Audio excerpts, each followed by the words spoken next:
The American dream is the belief that anyone, regardless of who they are, where they're from, or from what class they were born into, can achieve success through dedication and hard work in a society which poses no barriers.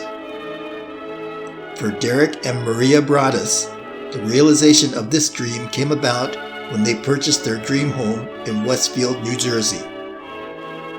What Derek and Maria didn't realize was that this dream was soon about to turn into a nightmare. In today's episode, we will look into The Watcher.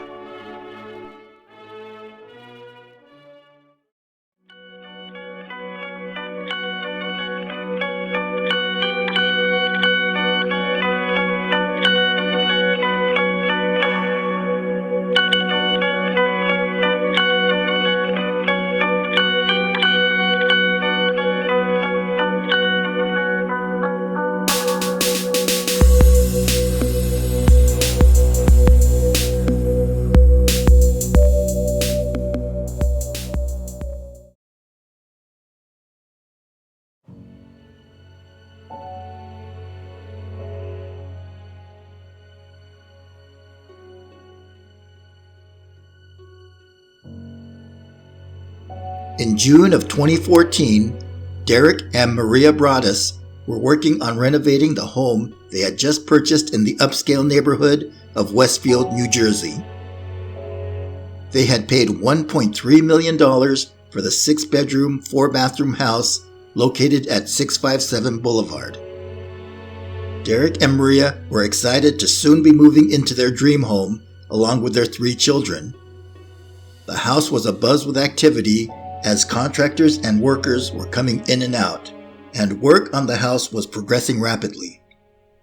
As work on the renovations continued, Derek and Maria were at the house one evening admiring the work in progress, and were discussing how the landscaping should be done. As Maria was inspecting the tile work being done in the kitchen, Derek went out front to retrieve the mail. Aside from a few bills and the usual junk mail, there was a white envelope which was addressed in blocky handwriting to the new owners. Inside the envelope was a typewritten message. The letter started out friendly enough, welcoming the new owners to the neighborhood. But as Derek read on, the letter took a dark turn.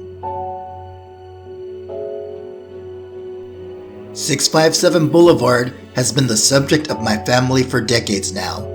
And as it approaches its 110th birthday, I have been put in charge of watching and waiting for its second coming. My grandfather watched the house in the 1920s, and my father watched in the 1960s. It is now my time. Do you know the history of the house? Do you know what lies within the walls of 657 Boulevard? Why are you here? I will find out. I see already that you have flooded 657 Boulevard with contractors so that you can destroy the house as it was supposed to be. Tisk, tisk, tisk. Bad move. You won't want to make 657 Boulevard unhappy. Do you need to fill the house with the young blood I requested? Better for me. Was your old house too small for the growing family? Or was it greed to bring me your children? Once I know their names, I will call to them and draw them to me. The letter was signed, The Watcher. Upon reading the letter, an obviously shaken up Derek immediately called out to Maria. He showed Maria the letter, and she too was disturbed and frightened by it. It was especially concerning because it was clear that he had been watching and observing them at the new house. New remodeling was taking place, and perhaps most disturbing of all was the fact that he mentions their 3 children. The couple immediately called the police. Detective Leonard Lugo of the Westfield Police Department was assigned to their case. After reading the letter, Detective Lugo advised Derek and Maria not to mention anything to any of their neighbors, who were now potential suspects. The next day, Derek and Maria contacted John and Andrea Woods, the previous owners of the house. Derek and Maria told them about the letter and asked if they had any idea who the watcher could be. Andrea stated that a few days before moving out, she too received a letter from the watcher. Andrea said that the letter was a bit odd, stating that the watcher had been observing the house for quite some time. But Andrea said that in the 23 years that they lived in the house, they never received anything like it before, and had thrown it away without a second thought.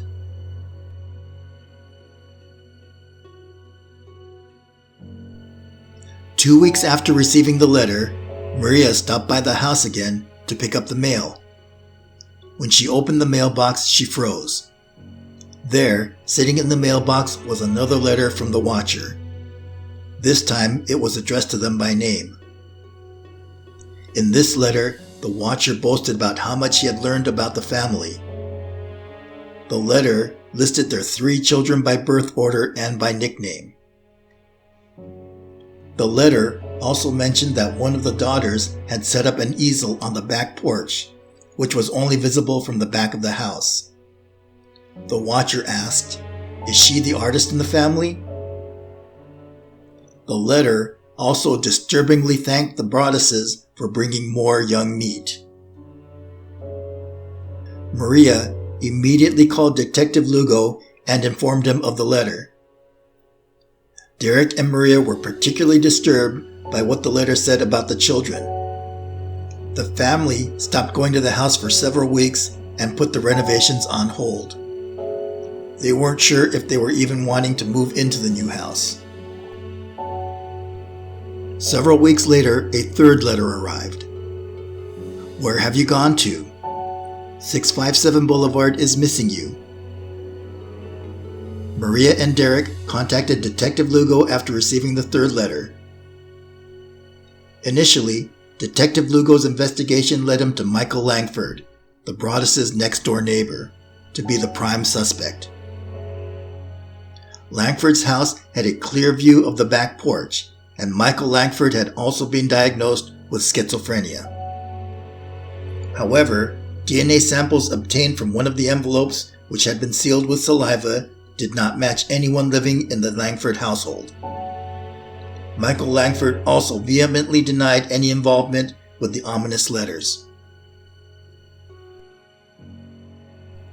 Derek and Maria enlisted the help of numerous investigators to look into the case.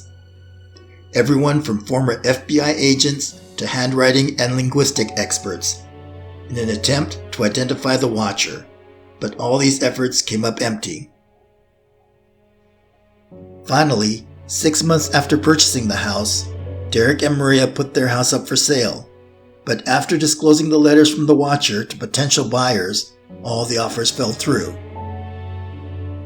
Derek and Maria brought a lawsuit against John and Andrea Woods for not disclosing the letter they had received from the watcher. However, that lawsuit was ultimately dismissed. Rumors began to circulate suggesting that the Broadduses themselves were behind the letters, possibly in an attempt to get out of a house they couldn't afford. Naturally, Derek and Maria categorically deny any such allegations. In 2016, the Broadduses submitted a plan to tear down the house in order to redevelop the property, but their request was turned down by the Planning Commission.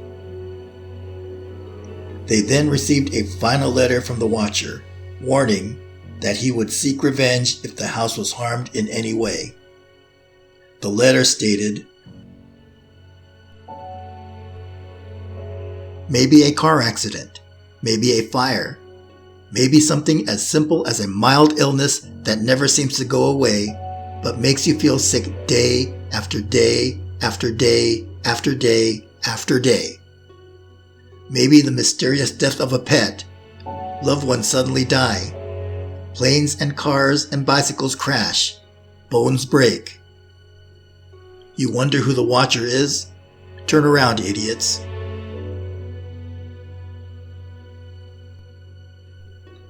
Derek and Maria Broaddus eventually sold the house in 2019, taking a $400,000 loss in the process. Maria Broaddus stated, "At the end of the day, it comes down to what are you willing to risk. we weren't going to put our kids in harm's way. The new owners of the house took possession in July of 2019. At this point, it is not known if the mysterious letters have continued to arrive at the house. This concludes today's episode of the Paranormal Report. If you enjoyed today's episode, please give us a thumbs up and consider subscribing to our channel. The team at the Paranormal Report really appreciates your support.